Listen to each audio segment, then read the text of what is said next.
নারায়ণগঞ্জের 7 মার্ডারের পেরিয়েছে এক যুগ। প্রধান আসামি সহ 15 জনের মৃত্যুদণ্ড দেয় উচ্চ আদালত। অথচ অজানা কারণে 9 বছর ধরে আপিল বিভাগে থেমে আছে আলোচিত এই মামলার কার্যক্রম। রায়ের ধীরগতির কারণে শঙ্কায় নিহতদের পরিবার। দ্রুত রায় কার্যকরের দাবি তাদের। 12 বছর আগে বড় ছেলে তাজুলকে হারিয়ে এখনও শোকাতুর আবুল খায়ের। নারায়ণগঞ্জের আলোচিত 7 খুনের একজন তাজুলের কবরের পাশে নির্বাক তাকিয়ে বাবা। সন্তানের মৃত্যু আজও তার কাছে এক দুঃসহ স্মৃতি।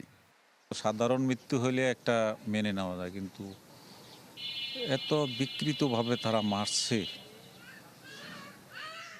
সেই জিনিসটা যদি একবার মনের ভিতরে আসে, এটা বা একজন বাবার কি ফিল্ড হতে পারে। ডিজাইন, এলিগেন্স, বিউটি, সেরা পণ্য সবার জন্য জেভিকো। পেরিয়ে গেছে এক যুগ, অথচ 7 খুনের মামলার রায় কার্যকরের ধীরগতিতে হতাশ স্বজনরা। সুষ্ঠু বিচার নিয়েও শঙ্কা আছে তাজুলের বাবার মতো স্বজনহারা অনেকেরই। এই ঘাটতি তো আর দুনিয়ার কেউ পূরণ করার মতো সম্ভব না, কিন্তু আমরা বসে রয়েছি যাতে আল্লাহ পাক যাতে বিচারটা দেখা, দেশবাসীও দেখুক একটা ন্যায় বিচার।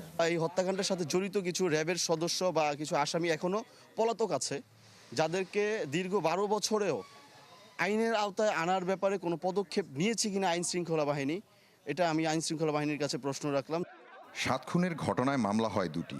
2017 সালের 16 জানুয়ারি মূল আসামি নূর হোসেন ও সাবেক 3 র্যাব কর্মকর্তা সহ 26 জনকে মৃত্যুদণ্ড ও বাকি 9 জনকে বিভিন্ন মেয়াদে কারাদণ্ড দেন নারায়ণগঞ্জ জেলা ও দায়রা জজ আদালত। পরে উচ্চ আদালতের আপিলে 9 জনকে মৃত্যুদণ্ড থেকে কমিয়ে দেওয়া হয় যাবজ্জীবন। রায়টা বহাল থাকুক, হাইকোর্টের রায়, এটাই আমাদের প্রত্যাশা এবং দ্রুত এই রায় বাস্তবায়িত হোক। 7 খুন মামলার দ্রুত রায় কার্যকরের আশ্বাস দেন অ্যাটর্নি জেনারেল। সংক্ষেপ জমা দিতে বলা হয়েছে, এরপরেই কিন্তু রাষ্ট্রের পক্ষ থেকে কিন্তু আমাদের দায়িত্ব আসবে। তো আমরা আমাদের দায়িত্বটুকু যত দ্রুত সম্ভব পালন করব, সেটুকু আমি আপনাকে বলি। 2014 সালের 27 এপ্রিল মামলার হাজিরা দিয়ে বাড়ি ফেরার পথে অপহরণ করা হয় নারায়ণগঞ্জ সিটি কর্পোরেশনের সাবেক প্যানেল মেয়র নজরুল ইসলাম, আইনজীবী চন্দন সরকার সহ 7 জনকে। পরে শীতলক্ষা নদীতে ভেসে ওঠে তাদের মরদেহ। আহসান সাদিক, চ্যানেল 24, নারায়ণগঞ্জ।